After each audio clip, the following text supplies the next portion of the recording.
आज तक रेडियो सुनता है सारा जहां। ज्ञान ध्यान।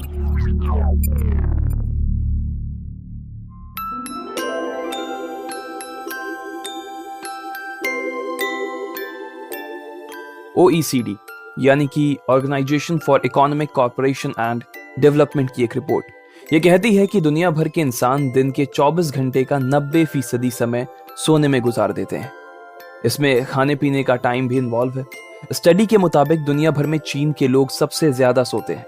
दूसरे नंबर पर हम भारतीय ही हैं। हम चीन वालों से 15 मिनट कम सोते हैं। एक रिसर्च ये भी कहती है कि औसत भारतीयों के टाइम टेबल में सोने का टाइम 8 घंटे 48 मिनट का है। ऐसी तो ना जाने कितनी सारी रिसर्च हैं जो ये बताती हैं कि हम कितना समय बिताते हैं और कहाँ बिताते हैं, लेकिन आज सोने पर ही फोकस क्यों? देखिए, दिन भर की थकान तो आंख बंद करके ही दूर होती है, और वो भी अपने बिस्तर पर जाकर ही। सोना हो, पढ़ना हो, या फिर कभी ऐसे ही शांति से बैठना हो, तो पहली जगह बिस्तर ही याद आती है।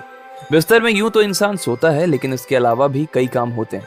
बहुत से ऐसे काम होते हैं जिनके बारे में हम किसी को नहीं बताते, लेकिन कई काम ऐसे भी होते हैं जिन्हें हम अनजाने में खूब शेयर करते हैं। ट्विटर पर कुछ साल पहले 2017 में #StuffIDoInBed खूब चला था, जिसमें लोग ये बता रहे थे कि वह बिस्तर पर करते क्या है। खैर, क्या आपने कभी ये सोचा है कि आप जिस बिस्तर पर सोकर अपनी सारी थकान दूर करते हैं, अपना आधा समय वहीं बिताते हैं, टीवी देखते हैं, काम करते हैं, उसका इतिहास क्या है और वो आया कहां से? और इससे जुड़े कुछ इंटरेस्टिंग फैक्ट्स पर भी आज बात करेंगे। नमस्कार, मेरा नाम सूरज कुमार है। आप आज तक रेडियो पर ज्ञान ध्यान सुन रहे हैं।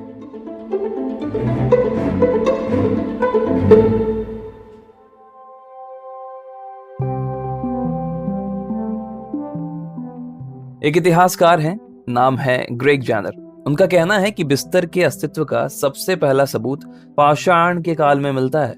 दक्षिण अफ्रीका की गुफाओं में लोग अपने हाथ से बने बिस्तरों पर सोया करते थे। वो बिस्तर चट्टान के बने होते थे।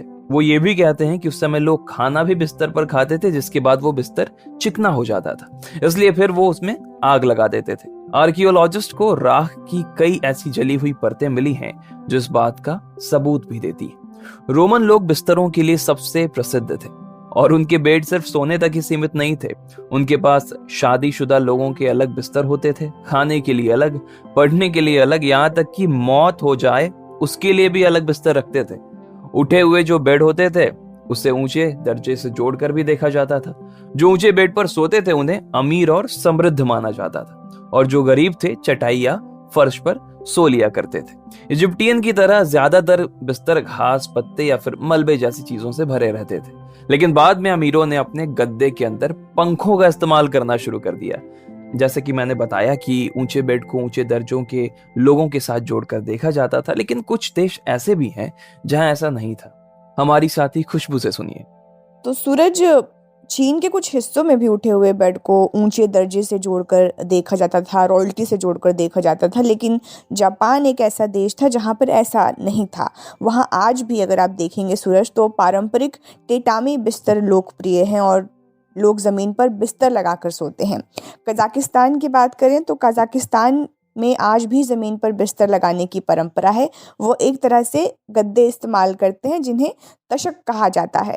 ऐसा इसलिए है क्योंकि पारंपरिक तौर पर यहाँ के लोग खाना बदोश रहे हैं, अंग्रेज़ी में कहें तो नोमैड्स, जिसकी वजह से उन्हें अपना टेंट और जो बेड है वो साथ लेकर घूमना पड़ता है। तो ये परंपरा आज भी बनी हुई है। तो जापान और कजाकिस्तान, यहाँ पर जो ऊंचे हुए बेड है उसको रॉयल्टी से जोड़कर नहीं देखा जाता था। सूरज, मध्यकालीन यूरोप की बात करें तो सबसे ज्यादा गरीब लोग भूसे और घास पर सोते थे, लेकिन अमीर लोग उनके बेड पर सोना लगा होता था, जिन्हें ग्रेट बेड कहा जाता था। ये बेड बनाए ही इस तरह जाते थे कि उन्हें एक जगह से दूसरी जगह ले जाया जा सके। देखने में ये बेड भले ही ठोस लगते हों, लेकिन जब भी वो लोग देश के बाहर जाते तो अपने बेड साथ ले जाया करते। ये बेड इतने विशाल थे कि एक फुटबॉल की टीम उसमें समा सकती थी। अच्छा, एक बात बताएं, क्या आपको भी आदत है बेड पर खाना खाने की? होगी तो घर पर मम्मी या किसी बड़े बुजुर्ग से डांट तो पड़ती ही होगी, लेकिन आपको जानकर हैरानी होगी कि रोम और यूनान के बेड कई कामों में इस्तेमाल होते थे। वहां के लोग जिस बेड पर सोते थे उसी पर खाना भी खाते थे। वो बेड के एक किनारे पर तकिए का सहारा लेकर बैठते थे। जिससे कि पास के टेबल पर रखी खाने की चीजें या फिर कुछ सामान उठा सके। आजकल तो ऐसा है ही कि सबको अपना अपना काम रूम में चाहिए, बेड पे चाहिए, अपने पर्सनल स्पेस के लिए। लेकिन ऐतिहासिक रूप से एक परिवार एक ही बिस्तर पर सोता था। लेकिन ब्रिटेन में लोगों ने अलग अलग सोने पर विचार किया, खासकर बच्चों के बेडरूम का आविष्कार किया गया। उन्होंने ही कहा कि बच्चों को अलग सोना चाहिए। और सुनिए खुशबू से वो इसके पीछे की वजह क्या बता रही है। तो सूरज, जैसे कि आप एक तरह से कह सकते हैं कि विक्टोरियन लोगों ने अलग अलग बेड पर सोने की शुरुआत की। विक्टोरियन हेल्थ एक्सपर्ट ने लिखा कि बच्चों को रात के दौरान माता पिता से अलग सोना चाहिए ताकि रात को उनकी ऊर्जा यानी एनर्जी जो है वो बच सके। और एक और बात सूरज, विक्टोरियन ने एक और काम किया, वो ये कि लोहे का बेड बनवाना इन्होंने ही शुरू किया। 19वीं शताब्दी तक सभी बेड जो है वो लकड़ी के बने होते थे, लेकिन 1860 के दशक से लोग कीटाणुओं के बारे में जानने लगे। तो जो लकड़ी के बेड है उसमें दीमक लगने की संभावना ज़्यादा रहती थी, तो उन्हें लोहे के बेड से बदल दिया गया। तो लोहे के बेड बनवाने के पीछे एक प्रमुख वजह यही थी कि लोगों को बीमारी से बचाया जा सके, और इसकी शुरुआत विक्टोरियन लोगों ने की। 14वीं और 15वीं शताब्दी में एक खास तरह के बेड खूब लोकप्रिय हुए थे। ये बेड रईसी दिखाने का भी एक तरीका बन गए थे। इन बेड के ऊपर कैनोपी होता था। इटली के लोग ऐसे बेड को लेकर बहुत उत्सुक रहते हैं। इनमें पतले पर्दे, छोटे तकिए होते थे, जिससे ये बेड थिएटर की तरह दिखने लगते थे। इन्हें संभालने के लिए एक अलग से व्यक्ति रखने की जरूरत होती थी। 18वीं सदी के दौरान बिस्तर के डिजाइन थोड़े आसान हुए। हालांकि अभी भी अक्सर भारी पर्दे से घिरा होता है, यानी बेड के साइड में भी पर्दा नीचे की तरफ भी लगाया जाता है। बेड अभी भी आमतौर पर लकड़ी के बने होते हैं, आपके घर में भी होंगे। लेकिन इसी समय मेटल के बेड फ्रेम भी लोकप्रिय होने लगे थे। जहां बिस्तर के नीचे पहले घास का इस्तेमाल होता था, अब वहां कॉटन से भरे गद्दे बनने लगे थे। तो 18वीं सदी में इतने बदलाव हुए। लेकिन सबसे बड़े बदलावों में से एक यह था कि अब बिस्तर को रॉयल्टी, ऊंचे घराने से जोड़कर नहीं देखा जाता था।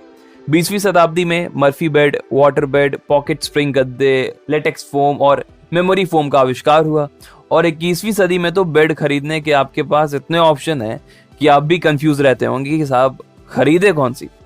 तो शुरुआती घास पत्थर से बने बिस्तर ने अब तक एक लंबा सफर तय किया है साहब। समय के साथ इसके डिजाइन में भी बदलाव आया, लेकिन एक चीज जो कभी नहीं बदली वो है इससे जुड़ा एक कंफर्ट। बेड सोने के लिए आरामदायक हो और थके हारे हम इस पर गिर जाएं धराम से तो बस हमारी लो बैटरी हो गई चार्ज। जाते जाते आपको एक और बात बताते हैं। आपको पता है कि दुनिया के सबसे बड़े बिस्तरों में से एक ग्रेट बेड ऑफ वेयर है, जिसे लगभग 1580 में बनाया गया था। यह 10.5 फीट चौड़ा, 11.1 फीट लंबा है। विलियम शेक्सपियर ने 12th नाइट में इस बिस्तर के बारे में जिक्र भी किया है। ये अब लंदन में विक्टोरिया और अल्बर्ट म्यूजियम में है।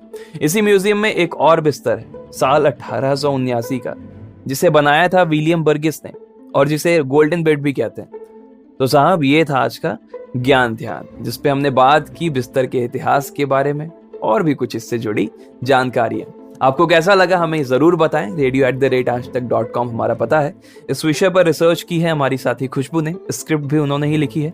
मेरा नाम सूरज कुमार है। मुझे दीजिए इजाजत। शुक्रिया।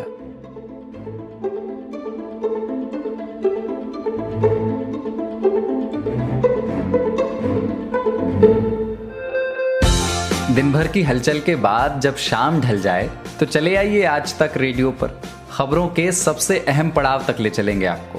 तसल्ली से बताएंगे कि दिन में हुआ क्या और जो हुआ उसका मतलब आपके लिए क्या था। फील्ड पर रहने वाले रिपोर्टरों की फौज है हमारे पास, एक्सपर्ट्स का जखीरा है। ये सब होते हैं इस डेली न्यूज एनालिसिस पॉडकास्ट में, जिसका नाम है दिन भर। सोमवार से शुक्रवार हर शाम आज तक रेडियो पर।